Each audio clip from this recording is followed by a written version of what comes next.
Have you ever heard of gnudi? This typical pasta dish, it's from Tuscany. Gnudi literally means naked. These ones are naked ravioli. Pasta without the pasta. So your first step is washing and cooking the spinach. Cook them on a very low heat with a drop of water. Cover and cook them until they disappear. Let them cool down and then squeeze them to release all of the water. Add now the chopped spinaches, grated parmesan, the ricotta, 00 flour, and 1 small egg.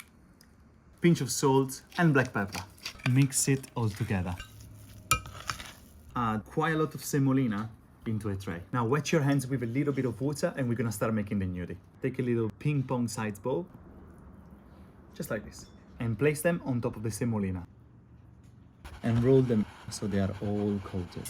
The gnudi, they've been in the fridge for about an hour and now they're nice and firm. Gently add your gnudi to the boiling water. The gnudi take about 3 to 4 minutes to cook. Now for a classic, cook it in butter with few sage leaves. Add a ladle of water.